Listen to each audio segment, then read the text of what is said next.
स्वागत है बच्चों आपका SKPCS एकेडमी में। पुलिस की तरफ एक कदम और बढ़ाते हैं। आज फिर 10 नए प्रश्नों को आप लोग याद करें। ये प्रश्न प्राचीन इतिहास के मौर्य साम्राज्य से संबंधित है। चलें शुरू करते हैं। फर्स्ट क्वेश्चन, कौटिल्य का अर्थशास्त्र 15 भागों में विभक्त है। अर्थशास्त्र के किस भाग में राज्य के सप्तांगों का वर्णन मिलता है? राज्य के सप्तांग कौन कौन से? राजा, अमात्य, जनपद, दुर्ग, कोष, दंड और मित्र, ये राज्य के सप्तांग हैं। तो अर्थशास्त्र के किस भाग में मिलता है? ऑप्शन है पहला भाग, पांचवा भाग, छठा भाग या आठवां भाग। राइट आंसर हो जाएगा छठे भाग में मिलता है। कौटिल्य को भारत का मैकियावेली भी कहा जाता है और अर्थशास्त्र राजनीति पर लिखा गया पहला ग्रंथ है। नाम जरूर इसका अर्थशास्त्र है, लेकिन इसमें वर्णन किसका मिलता है? राजनीति का मिलता है। नेक्स्ट प्रश्न, इंडिका पुस्तक से मौर्य प्रशासन की जानकारी मिलती है। यह पुस्तक निम्न में किसके द्वारा रचित है? ऑप्शन है Pliny, Plutarch, Justin, Megasthenes. Right answer क्या हो जाएगा? मेगास्थनीज ने इसे लिखा है। सेल्यूकस निकेटर का यह राजदूत था और चंद्रगुप्त मौर्य के दरबार में आया था। डॉक्टर स्वानवेग ने 1846 में इंडिका के समस्त उद्धरणों को संगठित कर प्रकाशित करवाया था। ये इंडिका पुस्तक मूल रूप में नहीं मिली है। इसके उद्धरण प्लिनी, प्लूटार्क, जस्टिन आदि कई यूनानी विद्वानों के उसमें फैले मिलते हैं।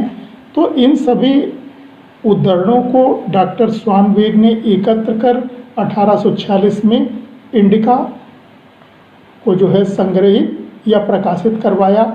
1891 में मैक्रिंडल इन्होंने 1891 में इंडिका का अंग्रेजी अनुवाद किया। नेक्स्ट प्रश्न, चंद्रगुप्त मौर्य को व्रसल या कुलहीन निम्न में किस रचना में कहा गया है? ऑप्शन है अर्थशास्त्र, इंडिका, मुद्रा राक्षस, परिशिष्ट पर्वन। राइट आंसर हो जाएगा मुद्रा राक्षस में कहा गया है। और मुद्रा राक्षस के लेखक कौन है? विशाख दत्त हैं। इंडिका आपको मालूम है किसने लिखी है? मेगास्थनीज ने लिखी है। और अर्थशास्त्र कौटिल्य के द्वारा रचित है। परिशिष्ट पर्वन ये हेमचंद्र ने रचा है और परिशिष्ट पर्वन एक जैन ग्रंथ है। नेक्स्ट प्रश्न, अमित्रकेटे अर्थात शत्रुओं का नाश करने वाला निम्न में किस मौर्य शासक को कहा गया है? ऑप्शन है चंद्रगुप्त मौर्य, बिंदुसार, अशोक या कुणाल। राइट आंसर क्या हो जाएगा?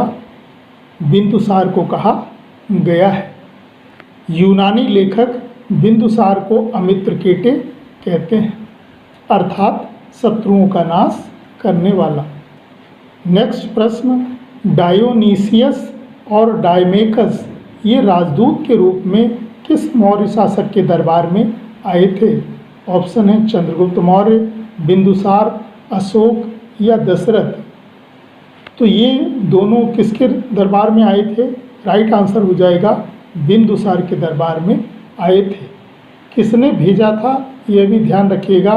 मिस्र के राजा टॉलमी द्वितीय फिलाडेल्फस ने डायोनीसियस को भेजा था और सीरिया के राजा एंटियोकस प्रथम ने डायमेकस को राजदूत के रूप में बिंदुसार के दरबार में भेजा था। नेक्स्ट प्रश्न, अशोक ने अपने 99 भाइयों की हत्या कर राज सिंहासन प्राप्त किया था। इस बात का उल्लेख किसमें मिलता है? ऑप्शन है बौद्ध सिंहली अनुश्रुतियों, राजावली कथा, अर्थशास्त्र या मुद्रा राक्षस। राइट आंसर हो जाएगा बौद्ध सिंहली अनुश्रुतियों में मिलता है। बौद्ध ग्रंथ दीपवंश और महावंश में मिलता है। दीपवंश, महावंश या फिर कहें बौद्ध सिंहली अनुश्रुतियों में मिलता है। राजावली कथा के विषय में ध्यान रखिएगा, ये जैन ग्रंथ है। चंद्रगुप्त मौर्य ने जैन धर्म ग्रहण कर श्रावणबेलगोला अर्थात कर्नाटक के मैसूर में स्थित श्रावणबेलगोला में चंद्रगिरी पहाड़ियों पर समाधि लगाकर अपने प्राण त्यागे थे। जो जैन धर्म में संथारा प्रथा प्रचलित है, यानी उपवास द्वारा आत्महत्या की प्रथा, तो उसी प्रथा को अपनाकर मौर्य सम्राट चंद्रगुप्त मौर्य ने त्यागे थे। क्योंकि 12 वर्ष का मगध में अकाल पड़ा था और उस दौरान चंद्रगुप्त मौर्य ने अपना राजपाट छोड़कर बिंदुसार को गद्दी पर बैठाकर और ये जैन आचार्य भद्रबाहु के साथ कहाँ चले गए थे, श्रावणबेलगोला, और वहीं पर चंद्रगिरी पहाड़ियों पर बैठकर इन्होंने उपवास द्वारा प्राण त्यागे थे। नेक्स्ट प्रश्न, निम्न में से किसने अशोक को बौद्ध धर्म में दीक्षित किया था? आपको मालूम है अशोक प्रारंभ में ब्राह्मण धर्म का अनुयायी था, 60,000 लोगों को प्रतिदिन भोजन कराता था, शंकर जी की उपासना करता था। लेकिन अशोक के द्वारा 261 ईसा पूर्व में कलिंग का युद्ध लड़ा गया और जिसमें करीब 1 लाख लोग मारे गए थे और 1.5 लाख घायल हुए थे। इससे अशोक का हृदय परिवर्तित हो गया और उसने अपने बड़े भाई सुसीम के पुत्र श्रवण निग्रोध के प्रवचन सुनकर जो है बौद्ध धर्म अपना लिया था। और अशोक को बौद्ध धर्म में दीक्षित किसने किया था? ऑप्शन है गौतम बुद्ध, श्रवण निग्रोध, उपगुप्त, आनंद। क्या होगा राइट आंसर? उपगुप्त ने उसे जो है बौद्ध धर्म में दीक्षित किया था। नेक्स्ट प्रश्न, अशोक ने अपने शासन के 8वें वर्ष अर्थात 261 ईसा पूर्व में कलिंग पर विजय प्राप्त की थी। इसका उल्लेख किस शिलालेख में मिलता है? ऑप्शन है दूसरा शिलालेख, 7वां शिलालेख, 12वां शिलालेख या 13वां शिलालेख। राइट आंसर हो जाएगा 13वां शिलालेख में इस युद्ध का वर्णन मिलता है। और कलिंग की राजधानी क्या थी? तो कलिंग की राजधानी तोसली थी। क्या थी? तोसली। नेक्स्ट प्रश्न, अशोक किस लघु शिलालेख में बुद्ध धम्म संघ में आस्था प्रकट करता है? तो अशोक बौद्ध धर्म के त्रिरत्न बुद्ध धम्म संघ, इनमें किस लघु शिलालेख में आस्था प्रकट करता है? ऑप्शन है मास्की शिलालेख, गुर्जरा शिलालेख, भाब्रू शिलालेख या अहरोरा शिलालेख। राइट आंसर हो जाएगा भाब्रू शिलालेख। और भाब्रू शिलालेख को बैराट शिलालेख भी कहा जाता है कहाँ पर ये? तो जयपुर में, जयपुर राजस्थान में यह शिलालेख स्थित है। इसी शिलालेख में अशोक बुद्ध धम्म संघ में आस्था प्रकट करता है। यह भी ध्यान रखिएगा आप, अशोक अपने को बुद्ध शाक्य कहता है। अशोक अपने को क्या कहता है? बुद्ध शाक्य कहता है। वो किस में कहता है? मास्की शिलालेख में। तो मास्की शिलालेख में अशोक अपने को बुद्ध शाक्य कहता है और उसका नाम अशोक भी मिलता है। मास्की शिलालेख में अशोक का नाम अशोक भी मिलता है और गुर्जरा शिलालेख में भी अशोक का नाम अशोक मिलता है। तो ये बात ध्यान रखिएगा।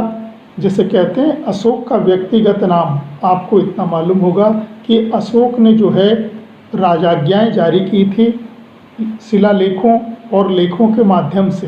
तो जो राजाज्ञाएँ जारी होती थी उसमें जो मास्की शिलालेख है और गुर्जरा शिलालेख है उसमें इस टाइप से लिखा गया है कि अशोक कहता है, और जो शेष अन्य शिलालेख हैं उसमें कहा गया है कि प्रियदर्शी कहता है, प्रियदर्शी कहता है या प्रियदर्शी कहता है या प्रियदर्शी कहता है।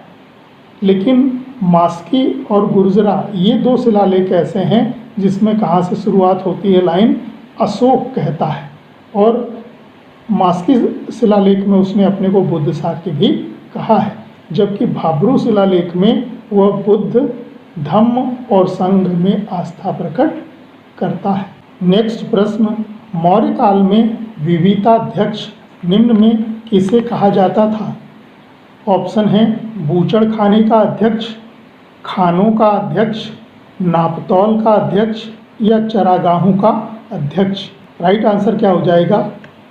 चारागाहों का अध्यक्ष विविताध्यक्ष कहलाता था। बूचड़ खाने का अध्यक्ष सूनाध्यक्ष कहते थे। क्या कहते थे? सूनाध्यक्ष कहा जाता था। खानों का अध्यक्ष अकाराध्यक्ष कहलाता था। अकाराध्यक्ष खानों का अध्यक्ष था। और नापतोल का अध्यक्ष पोतवाध्यक्ष कहलाता था।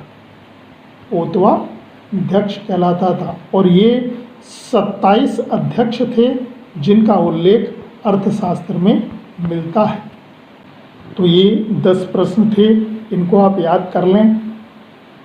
मिलते हैं जल्दी अगले 10 प्रश्नों के साथ। धन्यवाद।